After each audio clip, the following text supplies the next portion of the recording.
Hello everyone, आज हम class 11 की हिस्ट्री स्टार्ट करने वाले हैं। उसका चैप्टर नंबर 1 है ये writing and the city life.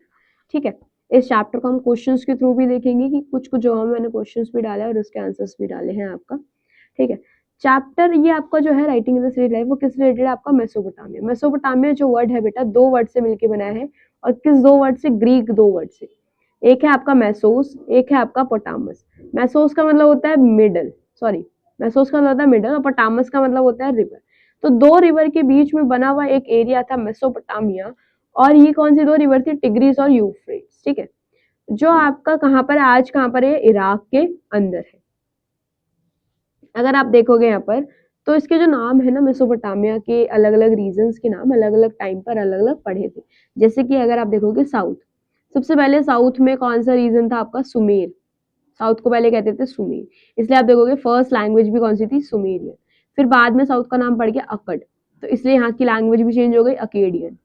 ठीक है, फिर आपका एक और साउथ की लैंग्वेज आई, साउथ में एक और नाम पड़ा का रीजन का, वो था बेबीलोनिया। ठीक है, और नॉर्थ को क्या कहते थे? असीरिया। तो ऐसे पहले साउथ सुमेर था, फिर अकद बना, फिर क्या बन गया? बेबीलोनिया।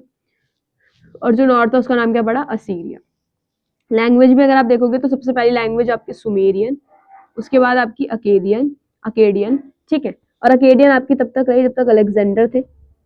और फिर बाद में तीसरी लैंग्वेज है अरामाइक। अरामाइक जो थी आपकी हिब्रू लैंग्वेज की तरह है। ठीक है, और ये आज भी बहुत सारे पार्ट्स में, मतलब आज भी पार्ट्स में इराक के यूज की जाती है आपकी अरामाइक लैंग्वेज। अगला है बेटा आपका कि मेसोपोटामिया को, इतना पुरानी जो एंशिएंट सिविलाइजेशन है, इसके सोर्स क्या है? कहाँ से हमें इसके बारे में पता चलता है? तो आप देखोगे बहुत सारे सोर्स हैं, जैसे कि सबसे पहला आर्कियोलॉजी, मतलब कुछ ऐसे एक्सिबिशन हुए आपके जो आपके 1840 से स्टार्ट हो गए थे, जहां से हमें पता चलता है मेसोपोटामिया के बारे में। ठीक है, कौन कौन सी इंपॉर्टेंट साइट है आपकी? उरुक और मारी। ठीक है, तो बिल्डिंग्स हमें मिलती है, स्टेचूज, ऑर्नामेंट, ग्रेव्स, मतलब कब्र वगैरह, और टूल्स, सील्स से हमें पता चलता है कि मेसोपोटामिया एक पहले जगह थी। इसके अलावा जो किंग होते थे उनको अच्छा लगता था अपने रिकॉर्ड्स रखना, अपनी अचीवमेंट को बनाए रखना और कुछ रूल्स रेगुलेशंस को लिखना। ठीक है, इसके अलावा जो स्टेम्स वगैरह है वो भी हमें बहुत सारे मिले, जिससे हमें चलता है कि भाई पहले ट्रेड वगैरह भी होता था आपका। ठीक है, रिटर्न डॉक्यूमेंट बहुत मिले क्योंकि ये बहुत टैबलेट्स में लिखते थे। टैबलेट्स क्या होता था, किस तरीके से लिखते थे, आगे हम पढ़ेंगे। और इसमें लीगल टेक्स्ट मिले हैं, एडमिनिस्ट्रेटिव रिकॉर्ड्स मिले हैं, लिटरेचर मिली है, जैसे कि एपिक ऑफ गिलगामेश। ठीक है, इसके अलावा इसके बारे में, मेसोपोटामिया के बारे में, जो बाइबल की बुक है, बाइबल की बुक का एक पार्ट है ओल्ड टेस्टामेंट, उसमें भी पता चला है कि मेसोपोटामिया एक जगह थी। इसलिए हमें पता चलता है बहुत सारी जगहों से मेसोपोटामिया के बारे में। आगे हम देखेंगे कि जो मेसोपोटामिया में यूरोप के लोग क्यों इतने इंटरेस्टेड थे, तो इसका रीजन यही है कि इसके बारे में, मेसोपोटामिया के बारे में ओल्ड टेस्टामेंट में लिखा हुआ था। ठीक है, और वहां पर एक टर्म है शिमर, जिसका मतलब है सुमेर, और इसका मतलब होता था आपका land of brick built cities, की एक ऐसी जगह, एक ऐसी सिटी जो किससे मिलके बनी हुई है? ईंटों से मिलके बनी हुई है। तो इसलिए ये चाहते थे कि प्रूफ करना कि जो बाइबल में लिखा है वो सब कुछ सच है। तो एक स्टोरी मिलती है आपको जो बाइबल में भी सेम है और मेसोपोटामिया के अंदर भी सेम है। वो स्टोरी क्या है कि एक बार जब बहुत ज्यादा दिक्कत हो गई थी अर्थ के ऊपर, तो गॉड ने सोचा कि क्यों ना इसको डिस्ट्रॉय कर दे।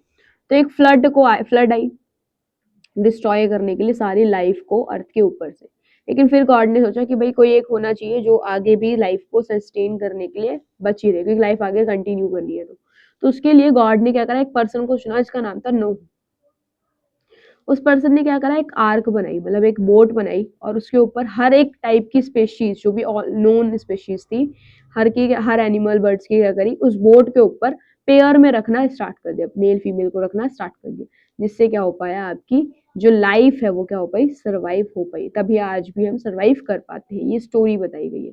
और सेम स्टोरी मेसोपोटामिया के ट्रेडिशन में देखने को मिलती है, जहां पर जो नोह का करेक्टर है वो कौन है आपका? ज़्यूसुद्रा या उटनापिष्टिम। ठीक है, अगर आप मेसोपोटामिया की ज्योग्राफी के बारे में देखोगे, तो ज्योग्राफी अगर आप देखोगे तो ज्योग्राफी में देखोगे नॉर्थ साउथ ईस्ट वेस्ट चार होते हैं आपके लोकेशन। तो हम देखेंगे क्या क्या है। तो अगर हम ये मेसोपोटामिया को ड्रॉ करें, तो नॉर्थ में आपको क्या देखने को मिलेंगे? नॉर्थ में आपको देखने को मिलेंगे प्लेन्स। ठीक है, एक मिनट, थोड़ा इसको और क्लियर करके लिखते हैं हम। तो नॉर्थ में आपको क्या देखने को मिलेंगे, प्लेन एरियाज देखने को मिलेंगे। नॉर्थ ईस्ट में ये वाले रीजन में क्या देखने को मिलेगा आपको, यहाँ आपको देखने को मिलेंगे स्टेपी, मतलब ऊंचे ऊंचे घास के मैदान देखने को मिलेंगे। ठीक है, साउथ में आपको क्या देखने को मिलेगा, साउथ में आपको देखने को मिलेगा डेजर्ट। ठीक है, यहाँ आपको क्या देखने को मिलेगा, यहाँ आपको वही मेडिटेरियन सी देखने को मिलेगा। यहाँ आपको देखने को मिलेगा ईरान। ठीक है, तो ये सारी चीजें आपको देखने को मिलेगी, ये लिखी गई है यहाँ पर, आप एक बार गो थ्रू कर लेना इसको। डेजर्ट कौन सा है, सीरिया डेजर्ट भी देखने को मिलेगा साइड में। ठीक है, अब हम देखेंगे मेसोपोटामिया में कैसे अर्बनाइजेशन हुआ। तो सिटीज डेवलप्ड होना स्टार्ट हुआ, और सिटीज डेवलप कैसे हुई, जब लोगों को समझ में आया कि सिर्फ अपने खाने के लिए कुछ नहीं करना चाहिए हमें, मतलब अब प्रोडक्शन उतना नहीं करना चाहिए जितना हमें कंज्यूम करना है, इन्होंने अब स्टार्ट करा बेचना, तो ट्रेड स्टार्ट हो गया। अब इन्हें समझ में आया कि अगर आपको कुछ ट्रेड वगैरह करना है तो आप अकेले सेल्फ सफिशिएंट नहीं है, तो उसके लिए आपको क्या चाहिए, दूसरे लोगों पे डिपेंडेंट होना पड़ेगा। तो इसलिए क्या होने लगा, आपका बहुत सारे ऐसे इंटरेक्शन बने रहे, और इससे क्या हुआ, आपका जो डिवाइड हो गया काम, काम क्या हो गया, डिवाइड हो गया। कि भाई अगर मान लो एक घर मुझे बनवाना है, तो उस घर को बनवाने के लिए मुझे 4-5 अलग अलग टाइप के लोग हर हर काम को मिलेंगे। या अगर आप डॉक्टर भी देखो, आजकल देखोगे डॉक्टर्स भी क्या होते हैं, अलग अलग होते हैं। डॉक्टर हड्डियों का अलग होंगे, स्किन डॉक्टर, दांतों के अलग होंगे आपके। ठीक है, तो ये सारे अलग अलग डॉक्टर हो गए, इससे क्या हो गया, स्पेशलाइजेशन हो गया। तो ये चीज होने लगी, डिवीजन होने लगा क्लियर। इसके अलावा रॉ मटेरियल अलग अलग जगहों से लेकर आना स्टार्ट कर दिया, क्योंकि मेसोपोटामिया के अंदर बेटा एग्रीकल्चर ज्यादा होता था, क्योंकि यहाँ पर आपको मैंने बताया कि रिवर था, तो 2 रिवर थी यहाँ पर, जिससे क्या होता था, आपका खेती इजिली हो पाती थी। बट यहाँ पर जो मेटल्स वगैरह हैं, जैसे कि स्टोन्स वगैरह, ठीक है, ये सारी चीजें नहीं होती, तो ये बाहर की कंट्री से क्या करते थे, उन चीजों को इम्पोर्ट करते थे। ठीक है, इसके अलावा बहुत सारी एक्टिविटीज जहाँ पर ये कोऑर्डिनेशन की जरूरत पड़ती थी, या अथॉरिटी, मतलब जहाँ पर कोई एक ऊपर होगा और एक नीचे, कोई सुपीरियर होगा, कोई इंफीरियर होगा, ये वाला प्रोसेस भी होता था यहाँ पर। इससे क्या हुआ, एक सोशल ऑर्गेनाइजेशन बनना स्टार्ट हो गया आपका। और इसके अलावा ये क्या करते थे, रिटर्न रिकॉर्ड्स रखते थे, जो भी ये ट्रेड वगैरह करते थे। अगला है बेटा कि early cities and bronze age देखेंगे। तो अर्ली सिटी मेसोपोटामिया की जो स्टार्ट हुई ब्रॉन्ज एज में हुई। ब्रॉन्ज एज कब से था, 3000 BCE में। और जो ब्रॉन्ज एज था उसको 2 चीजों से मिलकर बनाते थे, कॉपर और टिन की मदद से बनाते थे। ठीक है, और ये बहुत दूर से लेकर आते थे ये। ठीक है, और इसका यूज क्या था अलग अलग चीजों के लिए, जैसे यहाँ पर सब कुछ लिखा हुआ है आपका कि भाई ड्रिलिंग बीट्स के लिए, कार्विंग के लिए, स्टोन सील्स के लिए, कटिंग शेल्स के लिए, डेकोरेशन को करने के लिए। इसके अलावा वेपन्स बनाने के लिए भी यूज किया जाता। ठीक है, अब आपकी बुक के अंदर एक फोटो दे रखी है वार का हेड की। जो वार का हेड है आपकी, वो विमेन का हेड है पहली बार। और ये आपका कहाँ मिला है, आपको उरुक में मिला है। और ये जो बनाया गया वो किसके थ्रू, किससे बनाया गया, व्हाइट मार्बल के थ्रू। और जो आईज और अगर आईब्रो वाला स्ट्रक्चर देखोगे तो वो 3 चीजों से मिलकर बना है, लैपिस लाउजली, शेल और बिटुमेन। ठीक है, और जो स्कल्पचर है ना बेटा, वो शो कर रहा है कि कितनी प्योरली फाइन तरीके से पहले भी, मतलब इतना पुराना 3000 BCE में भी पहले से ही क्या कर रहे हैं, आपका इतना फाइन तरीके से बनाया जा रहा है। ठीक है, तो कितनी अच्छी कलाकारी पहले से चलती हुई आ रही है। अब मैंने आपको पहले जैसे बताया कि मेसोपोटामिया में बहुत सारी चीजें नहीं मिलती थी, एग्रीकल्चर होता था आराम से साउथ में। ठीक है, तो यहाँ पर शॉर्टेज थी स्टोन वुड की, तो ये क्या करते थे, टर्की, ईरान और अक्रॉस द गल्फ क्या करते थे, ट्रेड करते थे और एक्सपोर्ट करते थे अपना एग्रीकल्चर प्रोड्यूस, जैसे कि ग्रेन्स और टेक्सटाइल। ठीक है, और लेके क्या आते थे, copper, tin, silver, gold, shell, precious stone, ये सब कुछ वहां से इंपोर्ट करते थे। और करते किस तरीके से थे, वाटर ट्रांसपोर्ट, क्योंकि आपको पता है पानी वाला रास्ता सबसे ज्यादा सस्ता होता है, चीपेस्ट होता है। और कौन सी रिवर से करते थे, यूफ्रेट रिवर से करते थे। अब राइटिंग मैंने बताया कि बहुत ज्यादा ये क्या करते थे, रिटर्न डॉक्यूमेंट लिखते थे। तो रिटर्न डॉक्यूमेंट लिखने की जरूरत क्यों थी, ताकि रिकॉर्ड्स को रख सके, जो भी ये ट्रेड कर रहे हैं एक लीगल तरीके से सब कुछ रिकॉर्ड होगा इनका। स्कॉलर्स भी डिक्शनरी वगैरह बनाते थे आपका, मिथ वगैरह, अगर कोई हाइम्स वगैरह, कोई एपिक्स वगैरह भी लिखी जाती थी। ठीक है, किंग भी, मतलब उनको पसंद था कि अपने अचीवमेंट के बारे में लिखना, लॉज वगैरह के बारे में लिखना। इसके अलावा एडमिनिस्ट्रेशन का जो भी प्रॉपर रूल्स रेगुलेशन सब कुछ लिखना होता था। ठीक है, इसके अलावा टेम्पल्स भी अपने जो भी रिकॉर्ड्स वगैरह इसके अंदर रखते थे, इसलिए क्या होता था आपका राइटिंग का यूज होना इनका स्टार्ट हो गया। और ये लिखते किसके ऊपर थे, ठीक है, वो एक यूनिक स्क्रिप्ट होती थी, जो कौन सी स्क्रिप्ट थी आपकी, यूनिफॉर्म तरीके से ये लिखते थे।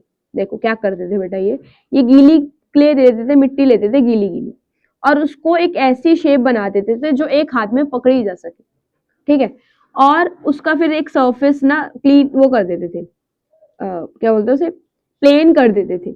उस प्लेन के ऊपर फिर कोई नुकीली चीज लेते थे, जिसे हम क्यूनिफॉर्म कहते हैं, उस नुकीली चीज से उसके ऊपर गीली गीली मिट्टी पर आराम से आप लिख दोगे, अगर नुकीली चीज होगी तो कुछ भी लिख दिया। फिर उसको क्या कर देते, ड्राई हो जाता था वो, और अगर एक बार ड्राई हो गया, अगर वो सूख गया ना, तो उसके बाद वो दोबारा आप उसको यूज नहीं कर सकते हो, ठीक है।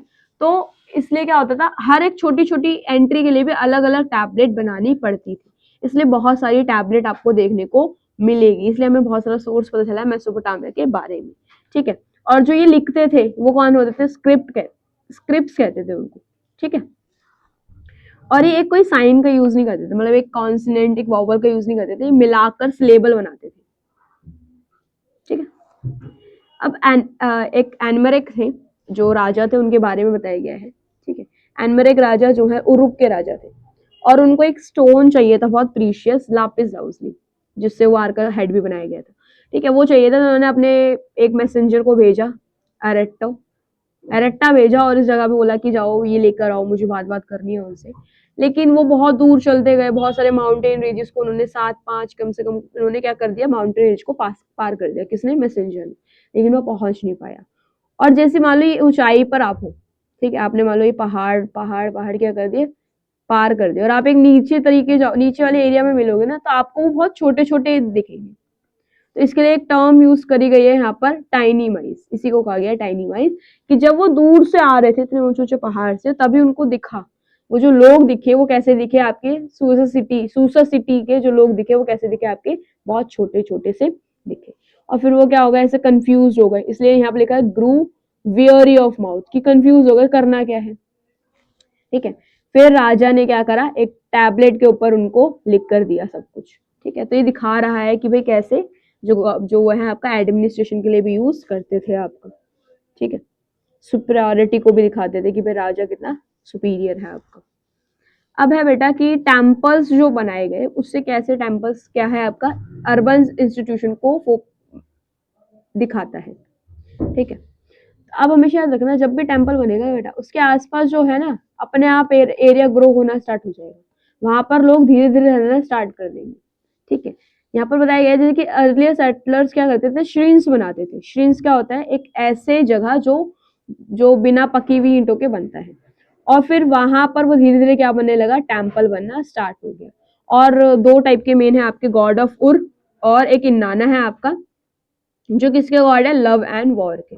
तो गॉड ऑफ उर है चांद देवता, इमुन मून के, और इन्नाना है आपके लव एंड वॉर के देवता। तो इनको पूजा जाता था, और पूजते टाइम ग्रेन भी चढ़ाए जाते थे, फिश भी चढ़ाया जाता था, और दही वगैरह भी चढ़ाई जाती थी आपका।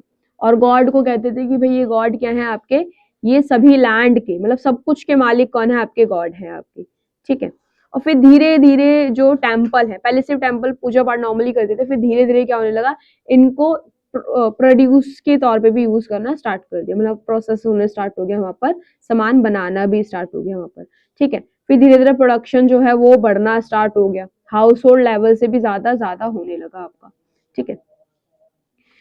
फिर फिर क्या होने लगे, जो मर्चेंट्स वगैरह होते थे वो क्या करने लगे, इन चीजों का जो भी ये कर रहे हैं प्रोडक्शन वगैरह, उसका क्या करने लगे, रिटर्न रिकॉर्ड्स भी रखने लगे, इसलिए हमें इन चीजों के बारे में पता चलता है। इससे क्या हुआ, रिसोर्स जो है, लेबर है, और जो रिकॉर्ड कीपिंग है, ये सब कुछ क्या बन गया, एक सेंटर अथॉरिटी मिल गया एक अर्बन लाइफ का।